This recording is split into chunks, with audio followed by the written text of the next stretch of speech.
Bonjour, bienvenue sur ce point bourse du 17 janvier 2025. Alors aujourd'hui, les marchés sont plutôt verts. Pourquoi? On a à la fois, après l'effet luxe qu'on a eu sur les résultats de Richemont, on a la Chine qui donne des bonnes nouvelles et des indiscrétions, notamment des banques centrales, des banquiers, notamment sur le continent, sur le secteur britannique, mais qui confirment que la Banque fédérale américaine, la Fed, devrait pouvoir baisser ses taux cette année. Donc les ventes au détail qui étaient revenues un peu moins bien montrent aussi que l'économie américaine n'est pas en surchauffe, que l'inflation se réduit quand même bon an mal an. Et finalement, oui, on aura certainement cet objectif de baisse en 2025. Alors à l'été, à la rentrée, on verra, ça sera ajusté. Mais ça, les actions aiment bien. Donc beaucoup de vert sur les marchés et peut-être une relance un peu générale avec le deuxième marché global au niveau du monde, la Chine qui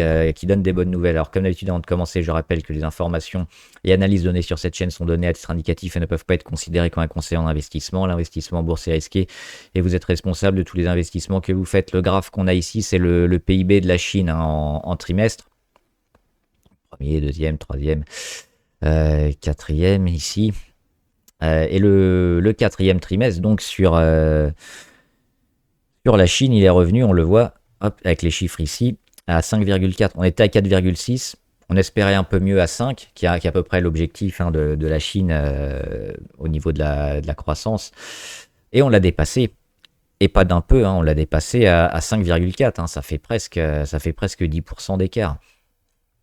Donc plutôt une bonne nouvelle, on le voit sur le graphe, la petite inflexion, et puis surtout dépasser ce niveau-là, c'est 5%, qui confirme un peu que la Chine, après des années de dégradation due notamment à la crise immobilière, à la faillite d'Evergrande, est en train et la politique zéro Covid aussi, donc tout ça, ça fait beaucoup de mal à la Chine, elle serait probablement en train de repartir. Donc on pense forcément aux actions en relation avec la Chine, donc forcément le luxe, on en a parlé hier, euh, c'est pas quelque chose une certitude que le luxe va repartir, mais ça, plus mis bout à bout tout ce qu'on a ces derniers temps entre la Fed, entre les bonnes nouvelles de la Chine, entre le plan de relance de la Chine, entre le PIB qui monte, tout ça mis bout à bout, ça fait que finalement, oui, ça plaide quand même pour une relance de la Chine au niveau mondial pour retirer un peu l'économie. Alors, le seul bémol qu'on peut mettre, c'est les droits de douane avec Donald Trump. Ça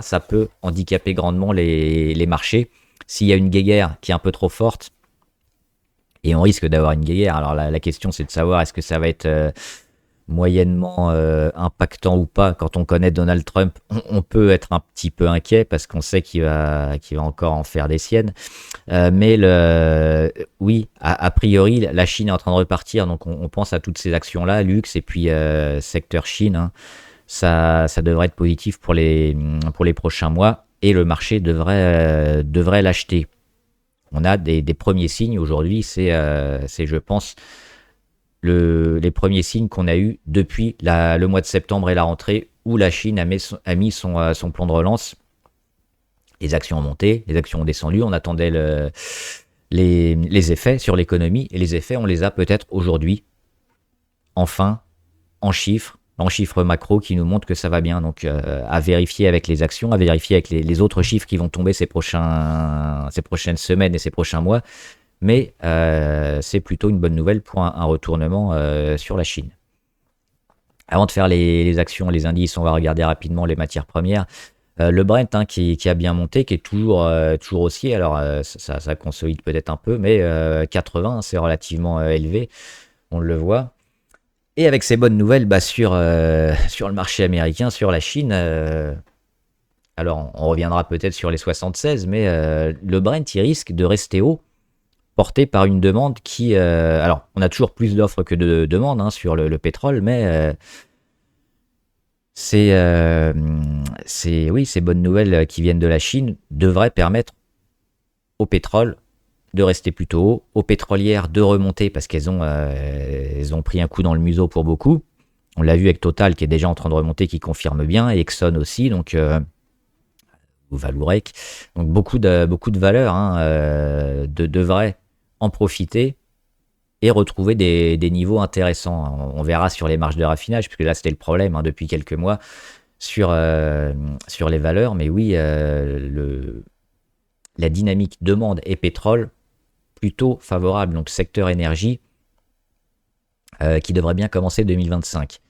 Le cuivre, il a fait son objectif de retrouver ici la moyenne à 200 et puis l'ancienne résistance, support résistance ici à 4,41 sur le contrat full, sur le cuivre. On perd un peu, on fait un échec. C'est logique de retrouver le cuivre après une grosse montée comme ça de près de 10% en 2 semaines. C'est rapide. Mais on met les étapes pour reconstruire, rattaquer, et avec la Chine qui va bien, on peut penser à la dynamique cuivre aussi qui va enfin redémarrer.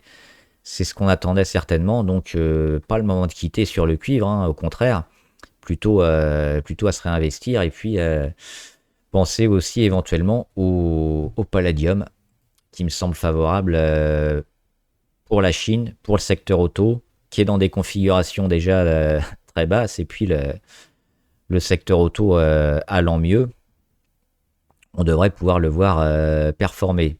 Là, on n'a pas de gros signal aujourd'hui sur le palladium, mais il faudra surveiller quelques pourcentages par rapport au niveau d'aujourd'hui. Par exemple, on le voit à 2-3%, ça commence à être intéressant comme signal de sortie. Donc à surveiller. Puis le gaz, alors le gaz naturel qui est toujours haussier, il est toujours dans sa dynamique haussière, il n'est pas revenu vers le bas rapidement, même si à moyen terme on est toujours haussier. On le voit, la force toujours au-dessus de la moyenne à 20. On travaille les anciennes résistances ici, donc oui, avec les sanctions américaines sur le gaz russe aussi et le pétrole, tout ce qui est un peu énergie a tendance à monter, et la demande aussi plus forte devrait permettre aussi à certaines énergies comme le gaz d'en profiter encore plus. Si c'était déjà en retournement, ça va encore les aider pour peut-être continuer à aller plus haut. Donc là aussi, les valeurs gaz qu'on connaît, qu'on aime bien, comme GTT, comme Ruby ou autres, ça peut être intéressant. L'or RAS, on avait confirmé la belle tenue de l'or mercredi dernier avec la cassure de la petite congestion. Ça va être haussier encore. On va taper les 2008, c'est une quasi-certitude en 2025. La question, c'est quel nouveau plus haut? Est-ce qu'on va se rapprocher des 3000? Est-ce qu'on va les atteindre? Pour le moment, tout le monde est un peu d'accord pour dire qu'on y va tout droit. Donc là aussi, l'or va bien, mais on l'a vu hier, les minières sont pas toutes dans le même bateau. Mais l'or, oui, l'or en physique, largement haussier. Allez, on regarde le CAC 40. Il est là. Presque que du vert, c'est dommage. Il y a deux mauvais élèves. LVMH et Carrefour surtout. Donc plus 1, plus 0,98, avec encore un petit gap. On commence à gruyériser un peu le CAC 40. Là, il y a des trous partout. Et l'objectif, on l'avait dit, 7007, 7008. Qu'on avait pour objectif fin 2024, début 2025. Alors ça arrive avec une ou 2 semaines de retard, mais finalement on y est arrivé sur ce rebond. Donc plutôt intéressant. Et on va s'intéresser plutôt aux différents secteurs, parce que là, évidemment, il y a tout qui monte.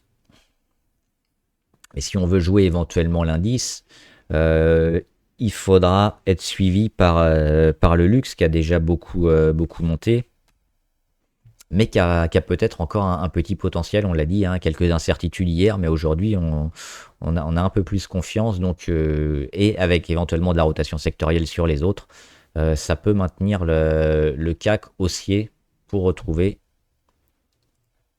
ce niveau-là, les 7008. Avant de reconstruire. Mais surtout, on va regarder les grosses variations. Carrefour, on l'avait dit, c'est nul Carrefour, il faut oublier. Il n'y a rien à faire, on va pas en parler plus que ça. Alors LVMH, c'est marquant parce que le luxe allait plutôt bien. on digère surtout le gros gap d'hier sur LVMH et on se maintient au-dessus. Je l'avais pas noté. On se maintient au-dessus, donc hop, il est là le gap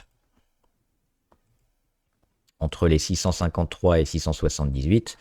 Le but pour garder un niveau de force intéressant, c'est de ne pas descendre sous les 678. Si on se maintient quelques jours là, on va certainement continuer de monter sur LVMH. Donc a priori, cette petite baisse est pas trop importante, je pense, même si les autres valeurs ont un peu mieux marché. Oui, la Chine va bien, donc qu'est-ce qu'on se dit? Reprise du marché chinois, donc reprise du luxe, mais aussi des spiritueux. Et donc Pernod Ricard plus de 8. On le dit depuis un moment, les 100 seraient certainement très intéressants, parce qu'on est divisé par deux, le cours, on était à plus de 200, on a frôlé les 100 euros. Est-ce que c'est le signal qui nous dit d'acheter Pernod Ricard? Et bah peut-être, on verra demain s'il n'y a pas de mauvaise nouvelle. Alors il va peut-être encore y avoir une affaire Trump qui va nous dire que finalement, oui, les droits de douane vont être très forts, donc Pernod Ricard va descendre, et puis après on va s'arranger, Pernod Ricard va remonter, mais a priori ça devrait repartir. Maintenant, la question, c'est plutôt moyen long terme, parce que la demande chinoise, elle va pas repartir très fort. Mais si on s'intéresse à cette valeur, si on s'intéresse à Pernod Ricard et qu'on joue le long terme, l'acheter proche des 100, là on est à 107, c'est plutôt intéressant. Évidemment, on revient sur les 100, on casse les 100. Il y aura certainement des affaires de droits de douane dans le coup et il faudra oublier. Mais là, ça semble quand même plutôt favorable. On peut aussi surveiller les volumes. On n'a pas de pic de volume super intéressant qui nous dit que le marché achète largement Pernod Ricard. C'est peut-être ça encore le petit bémol. Éventuellement à surveiller ces prochains jours. C'est pas tellement pertinent. Stellantis non plus pour moi, toujours sous les 14. Faut pas acheter Stellantis, il y a beaucoup de valeurs auto plus intéressantes que ça. Et je voulais voir Air Liquide. Ça y est. Le plus haut, la phase de consolidation puis de dégradation d'Air Liquide, le comblage de gap. On a eu tout ça en 4-5 mois, 4 mois, depuis septembre. Le plus haut ici. Le double échec sur les plus hauts à 176. On consolide. On revient sur la moyenne à 200, on dégrade. On va chercher le gap à 153. C'est racheté. Et derrière, boum, on casse enfin cette oblique-là. Donc, pour ceux qui n'y étaient pas et pour ceux qui s'intéressent à Air Liquide et qui veulent jouer, alors toujours, plutôt moyen terme sur Air Liquide, on ne fait pas de trading avec Air Liquide, c'est pas trop la valeur pour. Mais aujourd'hui, boum, signal d'achat sur Air Liquide. Il y a encore ce petit gap baissier. Non, il n'existe plus, le gap baissier. Donc, il n'y a pas de gap baissier. On est pour moi sur une fin de baisse sur Air Liquide. On a confirmé les plus bas ici. Alors, ça va construire. Mais à moyen terme, on ira retrouver les plus hauts. Et toujours une super valeur à avoir. Et enfin, maintenant, on a techniquement une validation pour rentrer sur cette valeur. Donc, si c'est pas aujourd'hui, ce sera lundi, mais ce sera encore bon. Danone, on parle pas d'eux, mais septembre aussi, septembre 2024. Depuis septembre, elle fait rien. On accumule et qu'est-ce qui se passe? Les moyennes, elles remontent. Et plus elles vont être proches, plus le signal de départ va être intéressant pour Danone. Donc, ça devrait pas tarder. Pour moi, c'est peut-être aussi un peu tôt. Parce qu'on va jouer plus les actions qui vont apporter où il va y avoir beaucoup de flux. C'est-à-dire les actions, peut-être en rapport avec la Chine, peut-être les techs aussi, peut-être celles qui sont un peu sous le feu de la rampe. Danone, c'est plutôt défensif. Donc, elle va marcher quand les autres marcheront un peu moins bien. Mais sur le moyen long terme, elle a fait un super plan, elle a eu des très bons chiffres et elle devrait repartir. On n'attend plus que le véritable signal technique court terme pour rentrer peut-être ici sur Danone. On l'a là. Donc à surveiller éventuellement cette oblique-là. Mais on est plutôt largement favorable sur Danone.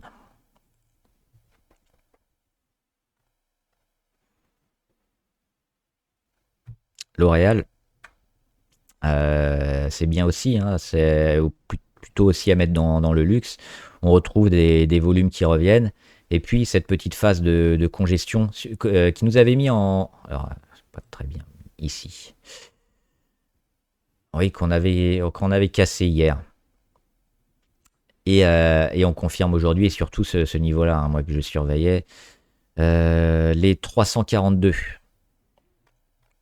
qu'on avait bien travaillé ici au mois de novembre, qu'on avait bien retravaillé ici au mois de décembre, et qu'on est en train de passer. Donc oui, c'est pareil, c'est des petits signaux qui nous font dire que L'Oréal, après les 316, après les 325, bah, là, finalement, ça va repartir. Là aussi, on joue le moyen terme, on joue la reprise, on joue la Chine.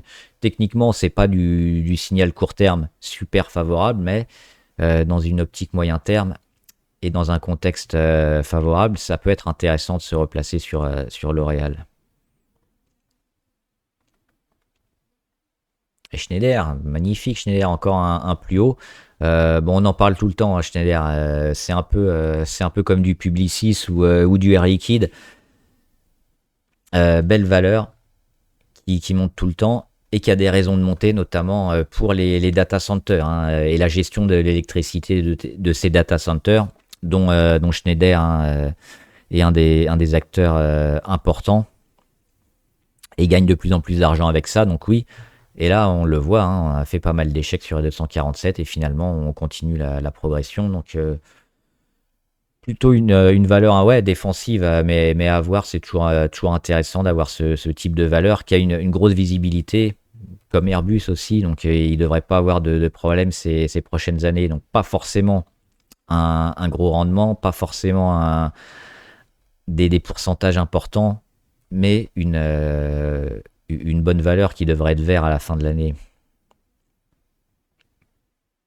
Et Total, on est revenu ici. Le gap, il est à 58,06 et on a été au plus haut à 58,08. Il n'y a plus de gap. Ça y est, on a enfin comblé le deuxième gap baissier. Donc là aussi, on signifie la fin de la baisse et enfin le retour un peu à la construction. On l'avait déjà joué ici, hein, le retour de Total au-dessus des 55, pour nous c'était favorable. Là c'est une deuxième étape de franchie, mais toujours très favorable sur Total, avec, hein, cette donnée Chine qui est importante, parce que sinon on aurait peut-être eu un peu de mal pour continuer la hausse, mais là il devrait y avoir une demande importante. Et puis on sait que Total est aussi multitâche, hein, pas seulement pétrole, elle est aussi énergie renouvelable.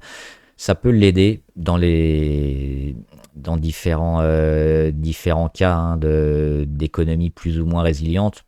Donc a priori, on est toujours plutôt favorable sur Total. Là aussi, plutôt grâce aux dividendes et au rendement, parce que la dynamique pétrole court terme, on verra, hein, ce qui va se faire avec Trump, mais qui a déjà été en partie pricé sur les pétrolières américaines. Et Total, pour l'instant, qui cote toujours à Paris, il bénéficie moins d'apport de flux. Donc, petite interrogation également, mais sur du moyen long terme, on reste favorable. Et surtout ici, hein, cette cassure, on l'avait dit, ces cassures d'obliques ici, qui sont toutes parallèles, à chaque fois on relançait le titre assez fortement. On le voit ici, juillet 2023, on le voit là en mars 2024, et on le voit ici en janvier 2025. Donc là aussi, ça peut être quand même un signal intéressant. Et Vinci, alors Vinci, moi je suis rentré récemment, je suis rentré où? Je suis rentré par là début janvier. Elle aussi, elle semble repartir, hein, on l'avait dit. Alors là, c'est un peu le bordel. On va nettoyer un peu. Mais oui, sur Vinci, on le dit à chaque fois, les 100 euros, c'est pas cher pour Vinci. Elle mérite d'aller à 120 euros. Il y a eu la décote de la dissolution qui était beaucoup trop forte. Et puis là, on retravaillé ces niveaux-là, hein, avec cette oblique blanche. On a déjà donné un signal d'achat avant, hein, quelques semaines avant, et là elle est en train de repartir, et de repartir plutôt bien. On a également cassé l'oblique RSI qui date de longtemps, hein. Je l'avais mis ici, l'oblique RSI, notamment sur le décembre 2023, donc ça fait un an. On était monté très haut ici au RSI, 85, et finalement on le voit, on n'avait quasiment jamais redépassé les 70 hein, sur Vinci. Toujours moyen, on est allé un peu sous les 30. Et là, on retrouve un niveau intéressant à 62, après une période quand même très longue. Hein.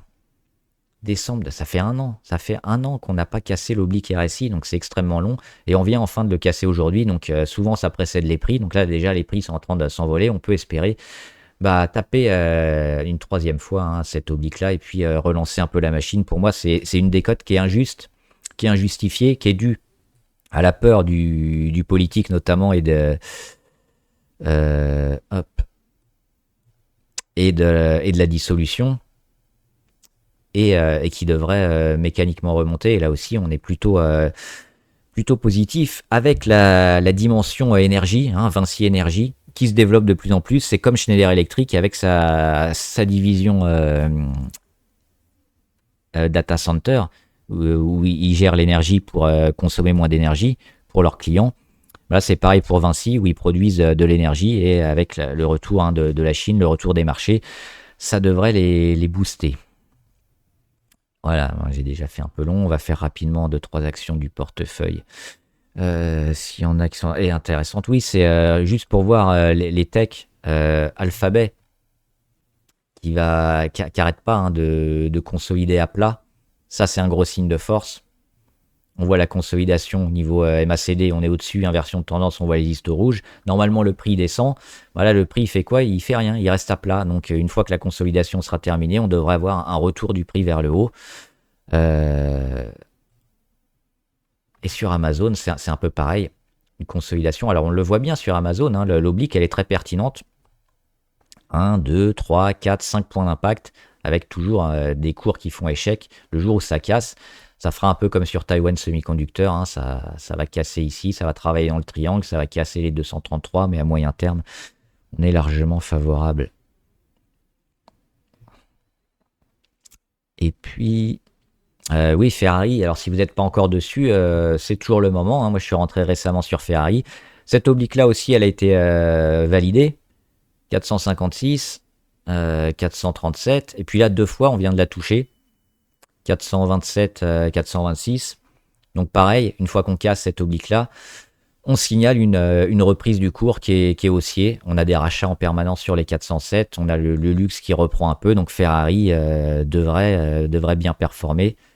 C'est aussi une valeur super intéressante à avoir. Et là, on est pour les plus prudents, on attendra éventuellement le dépassement de cette oblique-là.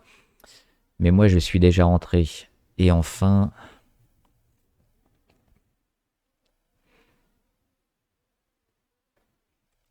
sur Tetra Tech, première journée en rouge, mais on a toujours des volumes plutôt intéressants. L'objectif, c'est peut-être d'aller combler le gap hein, sur les 5,45. Donc, je serais partisan toujours de rester et puis d'attendre ici les 5,45 pour monter les stops ou prendre ses bénéfices sur Tetra Tech. Et puis les valeurs abonnées avec...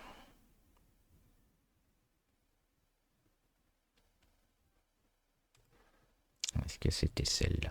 Je me souviens plus. Oui, je crois que c'était la 2. Et j'en avais juste rajouté une ou deux. Alors, on va voir si s'est passé quelque chose sur les autres. Ouais, c'est encore un peu faible sur Coca-Cola. La FDJ qui est en train de rebondir, et on l'avait noté, hein, c'est cet oblique long terme qui fait racheter la FDJ. Moi, je suis toujours favorable sur la FDJ, hein, pas trop d'accord avec les analystes. Ipsen. On surveille environ la moitié du chandelier. Alors, normalement, il est un peu au-dessus des 123, mais je l'ai mis à 123 parce que c'était le plus bas d'aujourd'hui. Là, on est relativement proche. Ça peut être intéressant court terme hein, d'avoir ces niveaux-là en tête et éventuellement de vendre si on n'y arrive pas. Maintenant, à moyen terme, il y aura peut-être des bonnes choses, mais on le sait que sur les valeurs comme ça, santé, tech, ça c'est extrêmement volatile sur les annonces de médicaments ou de phase 2, phase 3 ou de ratage de médicaments. Donc, pas hésiter quand même à prendre peut-être une partie des bénéfices, hein, selon d'où on vient. Si on vient des 108 ou des 118. Mais oui, l'objectif est toujours quand même d'aller taper un peu les 126,7 avant de partir. Parce que la dynamique reste forte et ça mérite peut-être de rester. Donc là, c'est à voir si vous voulez être gourmand ou pas sur Ipsen. Legrand. Alors, beaucoup plus décevant que Schneider Electric, hein, Legrand. Ils font à peu près le même boulot. Mais, on l'a dit, depuis le mois de novembre, on était un peu négatif. On reteste la moyenne à 200 et puis là on la reteste de plus en plus souvent, les rachats sur 93. On attend juste ce dépassement, hein, sur Legrand, c'est le dépassement des 98. On est toujours un petit peu en dessous, mais là statistiquement il y a quand même plus de chances qu'on vienne le casser et combler le gap sur les 104 et continuer la belle tendance pour aller suivre un peu la tendance de Schneider. Donc les plus prudents, pareil, on attendra un beau chandelier au-dessus des 98 pour rentrer sur Legrand. Et puis c'est tout. Et Morel et Prom, il y a une belle mèche basse là, hein, à voir, hein, la dynamique. Si on peut aller plus haut. Alors, moi j'évite quand même ces tendances-là parce qu'on a perdu pas mal. C'est un peu rentrer, prendre le chemin, le train en marche. Pas forcément la meilleure des idées, mais il y a toujours pas mal de force sur Morel et Prom. Plutôt éviter éventuellement en day trading pour se placer et avoir déjà la sécurité en cas de retournement. Mais là, oui, sur Morel et Prom, plutôt éviter. Mersenne, il n'y a rien de nouveau. Nike non plus. Rolls-Royce. Ouais, ça dépend où on met le... Hop. Standard & Poor's. SPI. À voir le rebond est toujours vert, hein, sur SPI on a pris 0,6, donc tant qu'on fait des journées vertes on verra la force du rebond, mais là aussi avec la donnée Chine éventuellement construction, hein, ça peut aider ces valeurs là. Voilà, j'espère que la vidéo vous a aidé, n'hésitez pas à me dire ce que vous en pensez, les valeurs que vous suivez, puis les questions si vous en avez, j'y répondrai. Bon trade, à plus.